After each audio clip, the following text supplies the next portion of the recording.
So hey, as of right now, the Mosaic Comics YouTube channel has been around for 5 years. The downside to the subscriber number getting higher is that I can't thank each of you individually, even though I want to. You take time out of your day to spend watching what I make, and that's a huge part of what makes all the work I put into these videos worth it. One of the reasons I started podcasting about Green Lantern all the way back in 2008 was that I wanted to share my favorite thing with other people, and that's still part of what drives me today. So thank you, each of you, all of you, for watching, for commenting, and for submitting questions like the ones I'm about to answer. I wanted to do something to celebrate the 5-year anniversary, and a Q&A seemed the most appropriate choice, since that way you can be an active part of it. Full disclosure though, this video was supposed to be about a half hour longer, but life got in the way, and I didn't end up having as much time to work on this as I planned. That just means all of the questions I couldn't have ready for today will be answered in the next Q&A video. One last thing before we get started, I never promote this, but I've got a Blue Sky account. It's currently my only social media presence outside of this channel, so if you'd like to hear more of my thoughts on comics and the like, the only place to get that is on Blue Sky. I'll put some examples of my posts on screen right now. If you think there's value there, if you think any of it's interesting, maybe you want to follow me. If not, that's fine. I just figure I should actually try to promote this account for once. Okay, that's enough preamble. Let's get to the real reason why you're here and answer some questions. Remember that if you've got questions you'd like me to answer, leave them in the comment section of this video, and I'll do my best to include them in a future Q&A video like this one. Blackhand441 wants to know, what's the point of the small lantern batteries? Like, if you can open portals to the central power battery and charge your ring with your own willpower, what's the point? It would be really cool to see Green Lanterns experiment with powering their rings with nothing but their own willpower, especially since we know the Sinestro Corps can do it. But that concept has never been explored any further than that one cool scene leading up to the Sinestro Corps War. I guess the one exception is Joe's ring, which recharges itself slowly over time, probably drawing on power directly from Joe herself, although that's just speculation. But we were told that her ring was unique. It doesn't work like all the others. It was designed to run on a slightly different power source, so it recharges in a different way. As for opening portals to Oa, they don't do that. I'm inclined to think that they can't, otherwise there's no good reason to take the long way every time. And I mean long. The trip is only doable if some kind of shortcut is involved, like transluminal flight, which is the lantern version of jumping to hyperspace.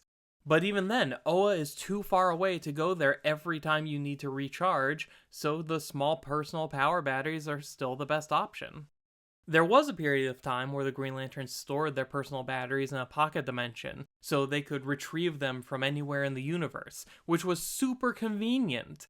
Until it kind of blew up in everyone's faces, because it turned out the Guardians lied. Shocking.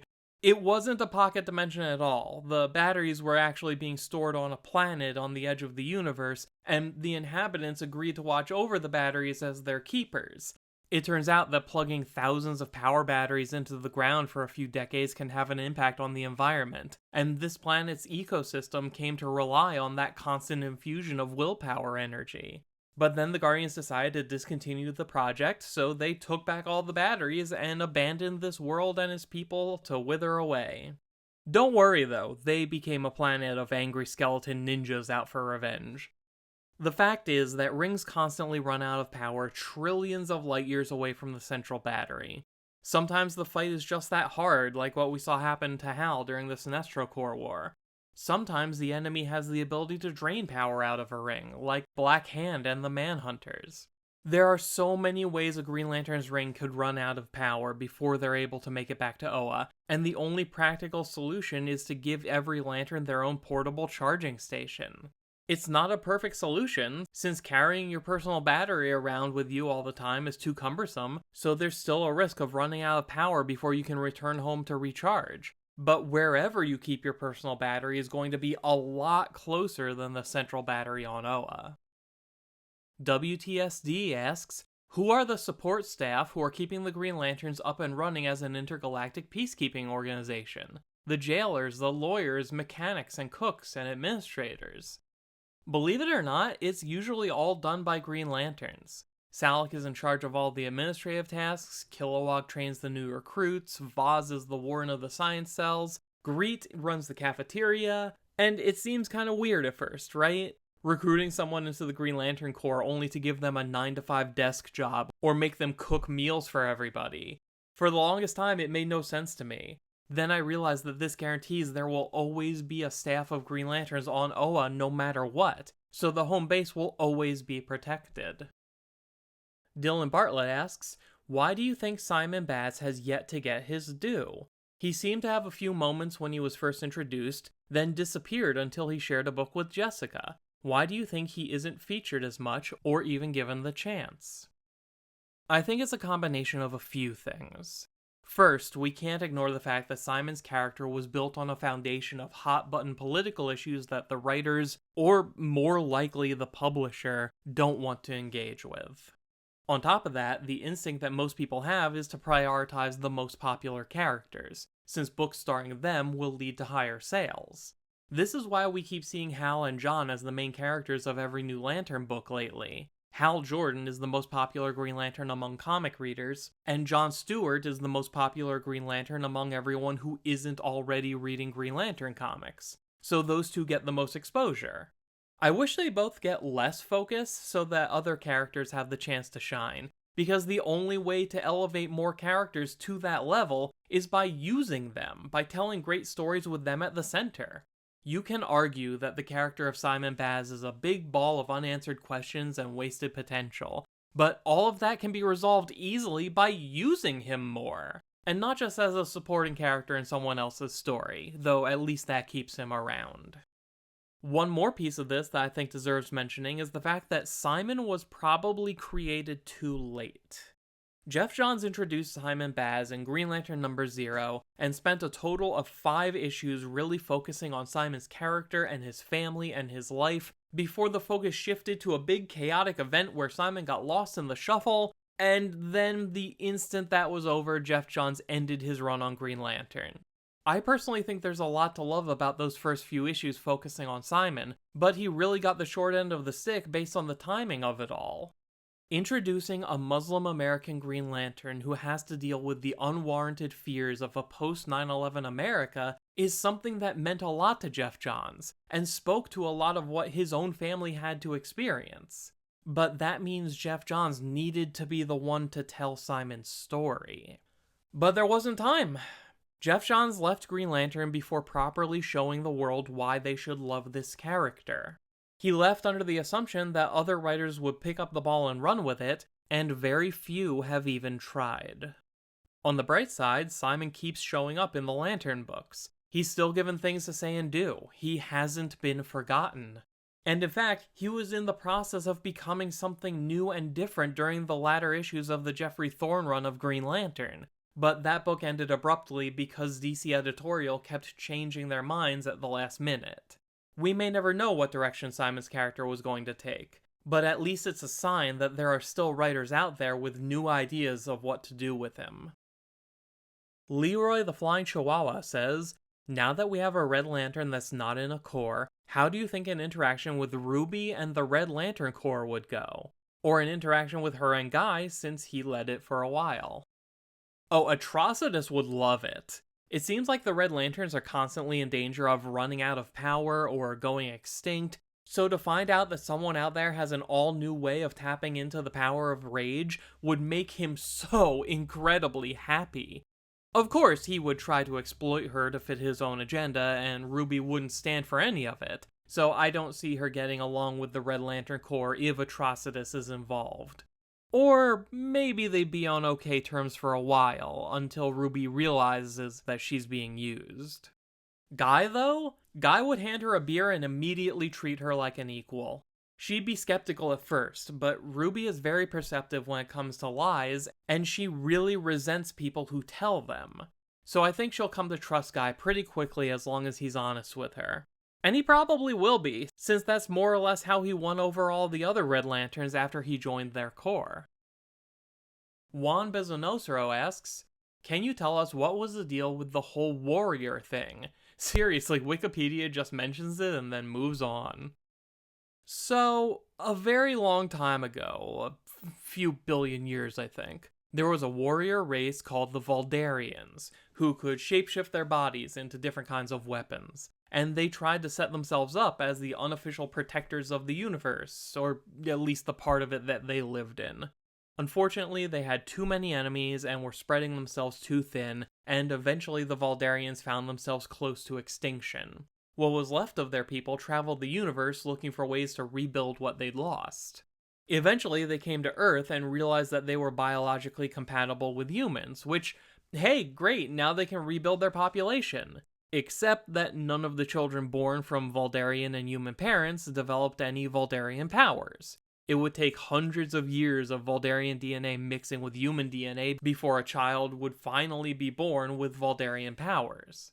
That child, you guessed it, was Guy Gardner. I don't actually remember if they gave a reason as to why Guy's Vuldarian powers never manifested while he was a Green Lantern. I mean, the real reason is that the whole concept wasn't invented until after Emerald Twilight got rid of the Green Lantern Corps, and DC needed to figure out something to do with Guy. There was a fan theory back in the day that something programmed into Guy's ring suppressed his Vuldarian DNA, which honestly does sound like the kind of messed up thing the Guardians would do, but I don't think that was ever actually the canon reason. Although maybe there is a more concrete answer that I'm not remembering. I've never been a fan of the whole Vuldarian thing as a direction to take Guy Gardner in, and I've never revisited any of those issues, so there could be more to it that I've just forgotten. The Smile Guy wants to know, who or what are the Lantern Corps of China? Basically, the Chinese government wanted their country to have its own set of superheroes. First, they created their own Justice League, but they ended up being too much like their American counterpart and were too hard to control. So they went a little more militaristic and created their take on a Lantern Corps. The Lantern Corps of China are normal people wearing suits designed to approximate the powers of a real Green Lantern. I don't think they ever go into what the power actually is. Like, are they literally using willpower or is it something else? They only ever refer to their power as Lantern's Light, so your guess is as good as mine. Still, though, they can fly, shoot energy beams, and create constructs. Really, the most important thing is what they represent. The Justice League of China decided to break off and act independently, according to their own morals and sense of justice. While their replacements, the Lantern Corps of China, is all about following orders and upholding the system that created them. The government wanted obedient tools, and their Justice League refused to be that, so they made a Lantern Corps to fill that role.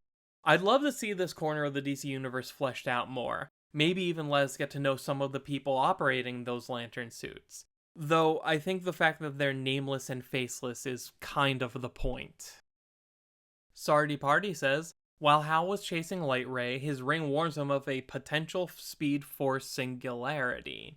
What do you think this means for Green Lanterns as far as speed feats compared to speedsters or Superman?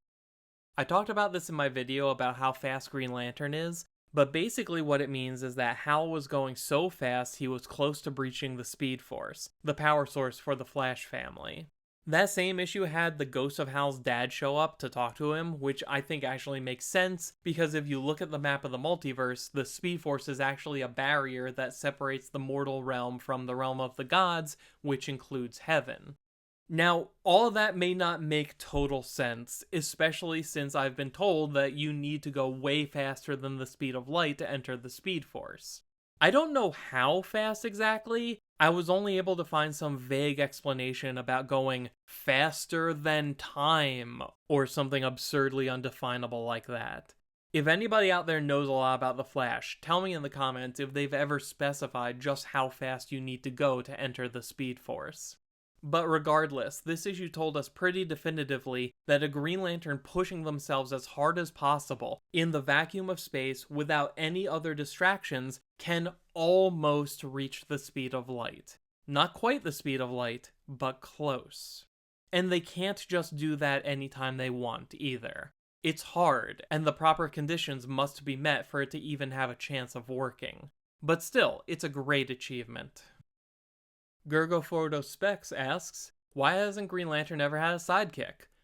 Honestly, the existence of the Green Lantern Corps kinda takes away the need for sidekicks.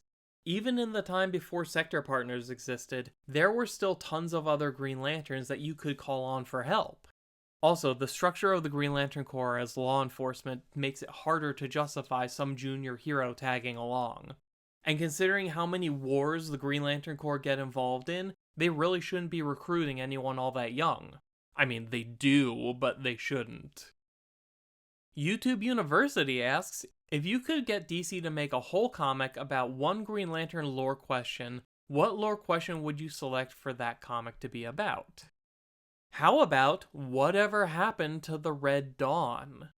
Back in 2016, DC Comics launched a second Green Lantern series titled Green Lanterns, co-starring Simon Baz and Jessica Cruz. The first 6 issues of this series told a story called Rage Planet, in which Atrocitus led the Red Lantern Corps in an invasion of Earth, hoping to make Earth the new Red Lantern homeworld as the first step in fulfilling the prophecy of the Red Dawn. The Red Lanterns built a massive structure called the Hell Tower, which caused intense rage to spread throughout the human population like a plague. Everyone infected went on a violent and unfiltered rampage, just like the state a Red Lantern enters right after getting their ring. All of humanity's pent-up anger was rushing to the surface as this infection of rage spread across the planet. But that wasn't the only purpose of the Hell Tower. The tower actually extended further down than up, reaching all the way to the center of the Earth, where the Red Lanterns planted the Rage Seed. In time, the Rage Seed would grow into a new Rage entity, the physical embodiment of Rage itself, and a massively powerful asset for the Red Lantern Corps. The previous Rage entity has been missing and presumed dead since the Lights Out storyline in 2013, and the power of the Red Lanterns has been diminished ever since. Simon and Jessica eventually succeed in destroying the Hell Tower and driving the Red Lantern Corps off of Earth, but, and this is very important, they never discover the Rage Seed. No Green Lantern, no hero in general, ever has any idea that a new Rage entity is incubating in the center of the Earth. And this story arc in 2016 ends with the promise that the Rage entity is coming, and a Red Dawn will wash over the world when it arrives. Except it never arrived. Almost a decade later, and neither the Rage Seed nor the Red Dawn have ever been mentioned again. What I'd love to see is someone pick this story back up and run with it. Make it a buddy cop adventure starring Simon Baz and Guy Gardner, since Guy is the most capable when it comes to handling Red Lantern stuff, and he did work with Simon for an issue or so back when Simon first got his ring, so it would be nice to build on that relationship some more. This would also be a way to further explore some of the unique abilities that Simon manifested in those early days, like Emerald Sight, which gives him prophetic visions of things like the Red Dawn. Not to mention his ability to heal people through the sheer force of his own willpower, to the point that even a Red Lantern like Bleeze is set free from her rage after being bathed in Simon's light. A cosmic beast of pure rage is going to hatch out of the Earth like an egg, doing who knows how much damage, maybe even having a catastrophic impact on the minds and emotions of the human population, and only these 2 Green Lanterns have a shot at stopping all of it before it happens. Maybe Atrocitus and the Red Lanterns come back, in anticipation of the birth of the new Rage entity.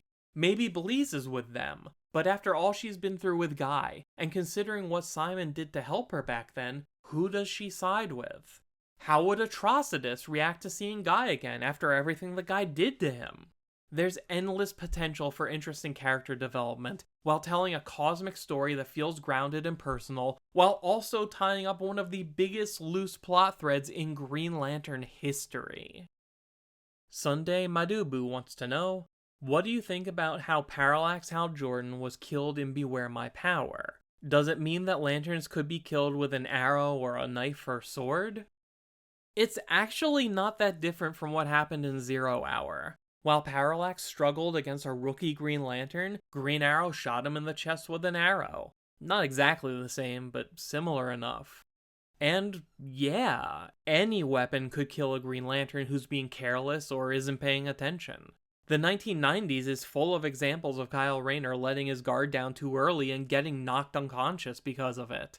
It's a miracle he didn't die sooner. Dakari Alston wants to know, if Jessica Cruz and Simon Baz never became a duo again, who would you have take their place as their partners? I would pair Simon with Hal for a very specific reason. Part of Simon's origin is that Hal and Sinestro were trapped and only had one working Green Lantern ring between them.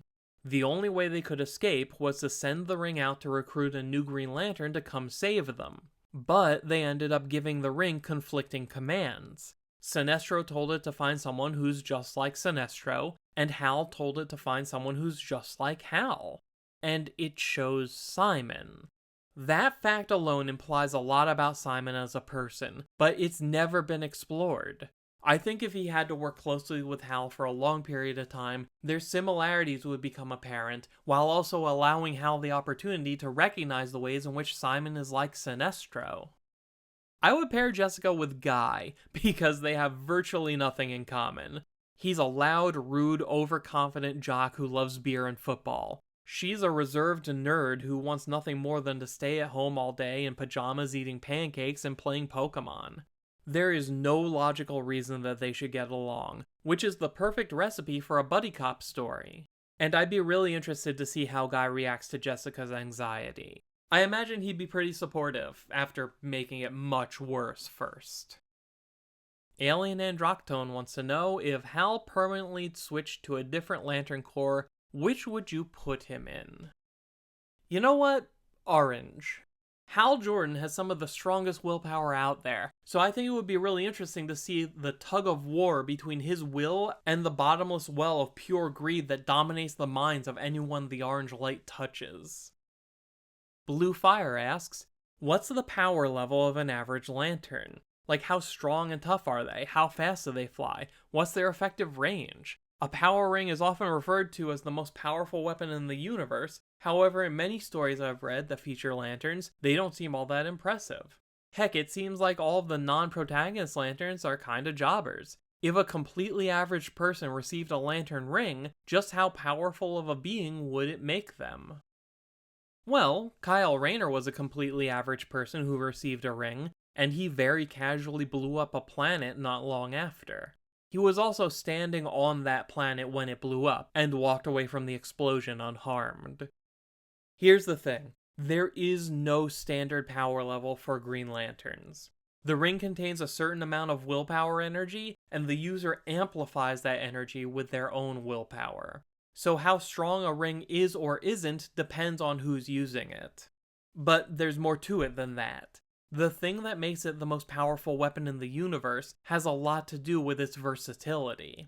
The ring can produce literally anything that the user can imagine, as long as they have enough willpower to back it up. It ensures that a Green Lantern is always a complete wildcard in a fight. You never know what they're going to do, and their ability to adapt to any situation is only limited by their imagination. Dylan Bartlett asks, do you think charging the rings adds anything to stories, or is it just a cheap way to add tension and to keep the lanterns from being overpowered? Do we lose anything from having a lantern that doesn't need a charge? No, you're right. It's a tool to create tension and a way to make it easier to challenge the heroes of the story. Same reason why Superman has kryptonite and why he can't see through lead and why magic hurts him. I wouldn't call any of it cheap, though. Having superpowers that use up a limited resource can make things more interesting, because it can encourage both the characters and the writers to get more creative, since the most direct way of dealing with a situation might not be the best option depending on how much power you have left. If done right, limitations can be some of the most interesting aspects of a superpower.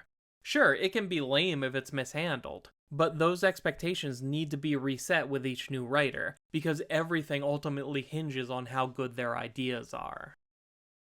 Tyler Sayes asks, now that Razor has been made canon, how would you fold his and presumably Aya's story into the main continuity? Is there a period in Lantern history where Hal and Kilowog could have gone off and done some version of the events from the animated series? Oh, I have the perfect place to put this. What if I told you there was an entire year when Hal Jordan was sitting around on Earth doing nothing? After the Infinite Crisis event, every series in the main DC universe jumped ahead by 1 year, and it was up to each individual writer to come up with what their characters did to fill that missing year. The answer Jeff Johns had for Hal Jordan is that he was a prisoner of war. He and his Air Force squadron spent the entire year in an enemy POW camp. During that time, Hal kept trying to summon his ring, because remember, he never flies a plane while wearing his Green Lantern ring, because there's no thrill with that kind of safety net. Anyway, he tried summoning the ring, but the charge was too low, so it couldn't respond from so far away. The reason I bring this up is because it has always irritated me that what could have and should have been a major character-defining event in Hal Jordan's life was casually brushed aside and forgotten just a few issues after it was introduced. You could build an entire character around just that experience and what it does to them going forward. But for Hal, it's barely even a footnote. I don't think most people remember that it happened, if they ever even knew at all. It's a complete waste. So all that to say, I would retcon the entire POW thing out and replace it with a year of cool space adventures similar to what we saw in the animated series. Frankie Laz wants to know whatever happened to Evil Star. The last time I remember seeing Evil Star was during the Durlin War storyline that ran through both Green Lantern and Green Lantern Corps back in 2014. He was part of the gang of villains who decided to betray the Durlins and help the Lanterns. At this point, Evil Star had abandoned his classic costume in favor of a trench coat and a big star branded onto his chest, which might have been a New 52 redesign or something. I don't know, I think he looks kinda lame and boring like this. Yeah, his classic costume is silly, but it's memorable. It's possible that Evil Star has shown up since then, if only because he's good fodder for anyone who wants to do a big group shot of villains. If anybody remembers seeing Evil Star in anything more recent than the Durlin War in 2014, let me know in the comments. DeBlob asks, is the universe better off with the Guardians in charge of the Corps? Or is it better when senior Green Lantern leadership runs the Corps? Should there be Green Lantern elections for leaders or just based on merit? Or perhaps another entity runs the Corps altogether? The biggest problem with the Guardians is that they're so completely out of touch. They're impossibly old, they live in isolation, and they don't really understand the universe and the people who live in it. They're too far removed from everyone else to make good choices on a universal scale, and we've seen over and over again that their isolation has become an echo chamber that reinforces their worst impulses. Remember the Third Army? The Guardians used it to try and convert all organic life in the universe into emotionless zombies modeled after their own genetic code. No villain made them do that, no outside influence corrupted them. This was just something they decided to do because they came to see emotion as an enemy, and then eventually free will became an enemy, and there wasn't anyone around to tell them no or help them back on the right path. I mean, sure, there were the Green Lanterns, but the power dynamic between the Green Lanterns and the Guardians is so imbalanced that you'd never get enough Guardians to agree to change their minds. I think the Green Lantern Corps should be run by a council of Green Lanterns. The council should be mostly made up of rotating members, so there's a constant influx of new ideas and opinions, and so that no Lantern is stuck behind a desk for too long. But there should also be a couple permanent members to ensure that the Corps leadership doesn't descend into chaos. I think Salak and Mogo would be the best choices for permanent council seats. Mogo has a long history of handling recruitment and helping manage the mental health of the Corps, while Salak has been the main administrator of everything on Oa for so long that everyone already knows he's overqualified for a leadership position. Facundo Chiari asks, if we ever get lanterns based on the emotions of pain and despair, what colors do you think they'd be? So I just learned right now that pain is apparently supposed to be an emotion. I don't know how I feel about that. It seems impossible to experience pain without directly involving other emotions that you'd expect to be intertwined with a painful experience, like sadness, anger, fear. And this is kind of the problem with the emotional spectrum. It's too small to feel like it covers everything, and yet its categories are broad enough to make expansion difficult. Like, I know despair and sorrow are technically different. Sorrow is about grief and despair is about hopelessness. But everything about the way the power of sorrow affects people sure does seem to make them lose all hope. I struggle to think of a way they could introduce despair into the emotional spectrum and make it different enough from sorrow to even warrant having them both. And I have no idea what color it would be. Again, despair is hopelessness, so you'd probably want to lean into the connection to the Blue Lanterns, maybe with a color that's considered the opposite of blue. Except that's orange, and it's already taken. Honestly, I think the reason sorrow works so well is because it's a pretty major emotion that isn't already represented, and fits well with a prominent color that wasn't taken yet. The only other one of those I can think of is joy or happiness. Who knows, maybe everyone who mistakenly thinks the Gold Lantern uses the power of joy will get their wish someday. I feel like pain should be a dark color. I almost want to say a shade of really dark red, since rage is connected to pain, but I think it's a mistake to have more than one category in the spectrum use the same color, even if it is a different shade. Noah Castro asks, which ring would make more sense for Daredevil? A Green Lantern ring since he is the man without fear, or a Red Lantern ring since he is ultimately, at his core, an extremely angry person? I haven't read much Daredevil except for some of the Mark Waid run, and that version of Daredevil feels like a good fit for a Green Lantern ring. But I don't know how much or how little that matches up with the darker periods that the character is known for. If it's anything like the Netflix show, then yeah, a Red Lantern ring would probably make the most sense. Barry Delight asks, what happened to Shepard in the last arc? Your guess is as good as mine. He didn't have anything to do after they broke Larfleeze out of prison. Then I think he was in the background of some crowd shots for another issue or two. Then he just vanished. Added to the big list of things in the Civil Core storyline that didn't make sense and never got explained. Now that we've got a second ongoing book in the main continuity, I would hope that there's room for Shepard to show up and get some development, but I guess we'll see. Joel asks, who is Nort? Nort is a humanoid dog alien who's been a member of the Green Lantern Corps since the 1980s. He's almost always a comic relief character, and every now and then he'll just show up again because a lot of writers think he's funny. He was a member of the Justice League Antarctica. He's Larfleeze's cousin, if you can believe it. Anytime Nort shows up, something weird is probably going to happen.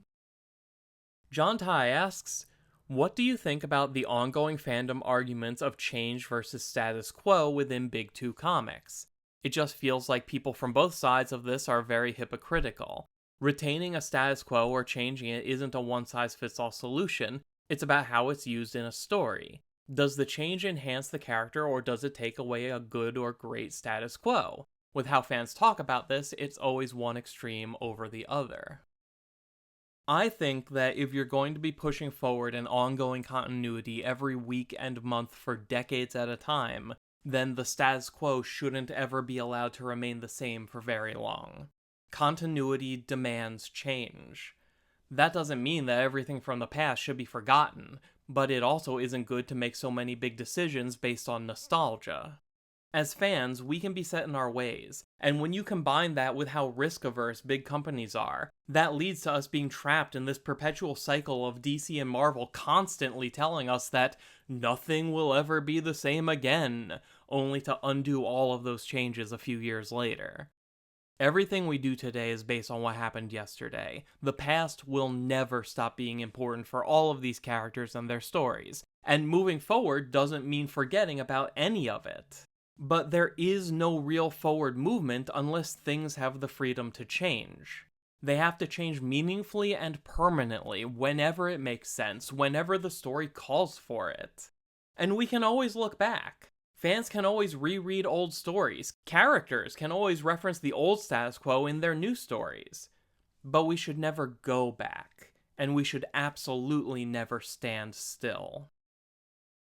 Immortal Hulk asks, is Hal really a conservative?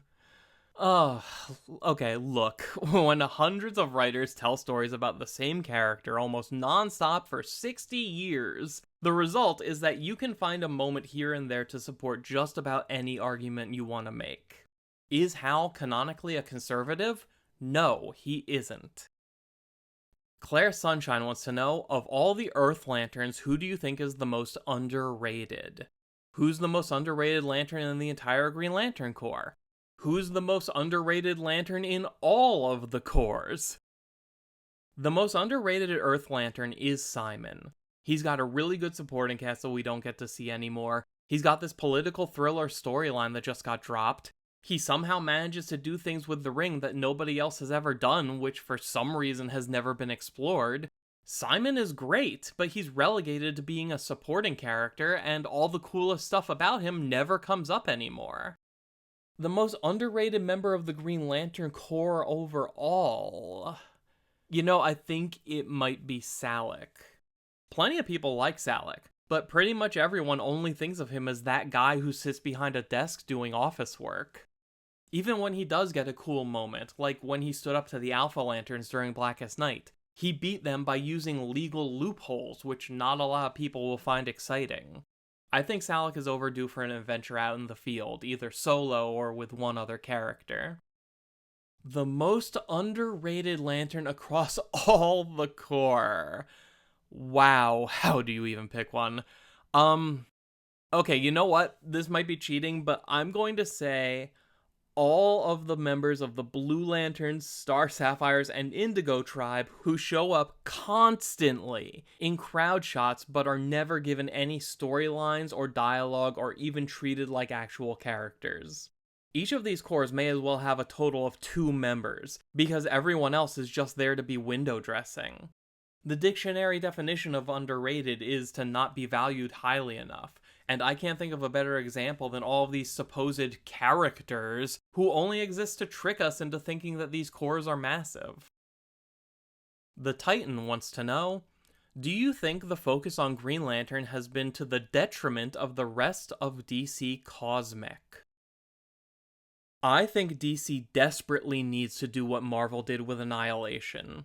If anyone doesn't know, Annihilation was this massive cosmic event that did not involve Earth or any of Earth's heroes, and instead focused almost exclusively on B and C tier space characters.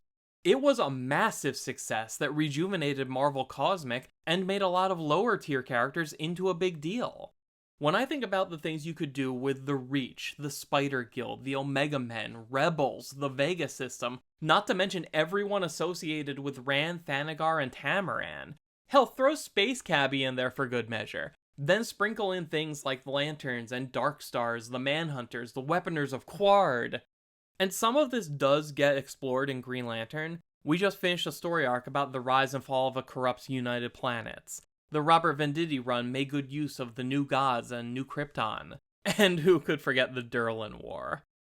But I think the problem is that it's always told through the lens of a Green Lantern story in a Green Lantern book. I think it's real cool to see Light Ray show up and race Hal Jordan, but it does feel kind of intrusive, I guess, when the rest of DC Cosmic tries to cram its way into Green Lantern stories. I want the presence of the larger DC universe to be felt in Green Lantern stories. It would be weird if it wasn't, but I think it's doing a disservice to all of these other characters to keep them as eternal guest stars. Again, some of the biggest characters associated with Annihilation were the Silver Surfer and the Super Skrull, and somehow they made one of the best event comics ever. DC could do the same. They just need to find a writer who has a good idea and let them really go for it. Devi Does Nothing asks, what are your thoughts on the DC Sonic crossover so far? If you had asked me to pitch a DC crossover with another media franchise, I would never have thought to pair the Justice League with the cast of Sonic the Hedgehog. I mean, other than seeing Sonic and the Flash race each other, what do you even do with that concept? But so far, it's a lot of fun. And these characters play off of each other way better than I'd ever have expected. If you had told me months ago that a scene with Batman and Shadow the Hedgehog bonding over the tragic deaths of their loved ones would actually be good, I'd have thought you were insane. But it works! I never knew that I needed Amy, Rose, and Wonder Woman to be friends, but now they are and I love it. At the time I'm recording this, only the first 2 issues have come out, and I think there's going to be 4 or 5 in total, so anything could happen, but so far this crossover is a lot of fun. Wario Scapelli asks, if Kyle Rayner got a new book and had to have a non-human Green Lantern as his sector partner, who would you pick? Princess Iolande. Think of the drama that would come from Kyle being forced to work with his ex-girlfriend's best friend. Well, best friend might be stretching it, but they were close. Iolande and Saranac Natu worked together as partners for a long time, and fought side by side through some of the hardest experiences of their lives. Plus, she's royalty and will not put up with any of Kyle's nonsense. And her being there will force Kyle to dredge up the extremely messy way his relationship with Saranac ended. Friction is good for a buddy cop story, especially at the beginning, and this would come with a lot of it. Referred to as Quote wants to know, do you prefer pre-retcon Parallax, Hal mad with grief and hate Jordan, or Fearbug Entity? I wish the entities grew personalities. I absolutely love the entities as a concept, but the original version of Parallax was much better. Letting it all come from Hal's own decisions lets him as Parallax be a character-driven story that explores what grief can do to one of our greatest heroes. It takes a whole different perspective on one of the most admirable traits of a superhero, their endless supply of willpower and determination, and forces us to ask what it would mean if that hero chose to do something that would hurt everyone, even if it was supposed to be for the greater good. A lot of people call that character assassination. I call it character exploration. There's always going to be more Hal Jordan stories, and the status quo is always going to reset eventually, so there's really no reason to play it safe. Also, I agree that the entities should develop unique personalities. Maybe they can be influenced by their various hosts. You'd think that living inside of someone like Hal Jordan for all that time would have changed something about the way Parallax thinks about the world. Cowi Miranda asks, what are your thoughts on the future of Green Lantern, comics, the show, and future animations? I think the comics are in a really good place overall. Green Lantern Corps is really good so far, Absolute Green Lantern is off to a great start, and Green Lantern Dark continues to be excellent. I think the weakest link in the chain is Green Lantern by Jeremy Adams. There are things I like about his run, but the way he approaches these stories frustrates me more often than not. I'm really looking forward to seeing the new take on Green Lantern in live action. I can't wait to see Guy Gardner on the big screen in the upcoming Superman movie, even if he only ends up being there for a couple minutes. I've been ignoring rumors and set photos from the TV show. At this point, I'm done with speculation. All I care about is watching the episodes when they're finished. I'm super excited for My Adventures with Green Lantern. If it's anything like My Adventures with Superman, then I think this has the potential to be one of the most entertaining adaptations of Green Lantern ever made. And while I don't have very high expectations for Batman Ninja vs. Yakuza League, since the last Batman Ninja wasn't very good, it might be our best shot to see an anime figure company make a really good Green Lantern figure that doesn't cost hundreds of dollars. I'm looking at you, Kotobukiya. I've seen what you can do with DC and Marvel characters. Anime Jessica Cruz is right there. And finally, let's wrap this up with a few questions from LEGO World. What's the in-universe reason they're called Green Lanterns? Like, yes, Alan Scott had an actual lantern that gave his ring power, and yes, the Green Lantern Corps power batteries do look like a lantern as a reference to that, but they're called power batteries, and they channel the power through rings, so where did lanterns come from? Well, they're actually not called Green Lanterns. It's an alien word that has no direct equivalent in any Earth language, so the universal translators do their best, and the closest they could come up with is Green Lantern. We actually got to see this whole process happen from a different perspective when Kat Matui recruited Rotlop Fan into the Corps. He's from a region of space with no stars, so he has no concept of light or anything related to light, making it difficult for her to explain to him what a Green Lantern even is. The ring wouldn't even translate her explanation properly because Rotlop Fan's language and culture have no concept at all for most of what Katma was talking about. So she had to work around it by making the ring emit a specific sound that Rotlop Fan could associate with the power. As far as Rotlop Fan is concerned, he joined something called the F-sharp Bell Corps, because that's the only way it would make sense in his language. Why is only Batman forbidden from joining the Sinestro Corps for having worn a green ring previously? Because that's the reason we're given, but Jessica and Saranac Natu both switched Corps well enough. Hal also used a yellow ring at one point, not to mention this obscure character called Sinestro. So what makes Batman's situation different? Well, Sinestro would be an exception either way, since that rule had to be programmed in once he decided to start his own corps of Yellow Lanterns. But yeah, beyond that, it really just comes down to the fact that the thing with Batman happened when the concept of different emotional spectrum corps was still brand new. It was so early, they thought that the Sinestro Corps uniform was going to be Sinestro's classic Silver Age costume with a yellow ring on the chest. They just didn't have it all figured out yet, and the idea of a yellow ring rejecting you if you've previously worn a green ring got tossed away. Lastly, wherever I see anything with the Lantern Oaths online, the White Lantern Oath is pretty much always different. Are there actually multiple versions? Is there even any canon version, or are all of them fan-made? There isn't one. All of the White Lantern Oaths you've seen are made by fans. Maybe there would be a White Lantern Oath by now if DC had actually followed up on the 5 White Lanterns that have been roaming the DC universe since 2015. Actually, it's 6. Kyle sent one final ring out into space and we never saw who it chose.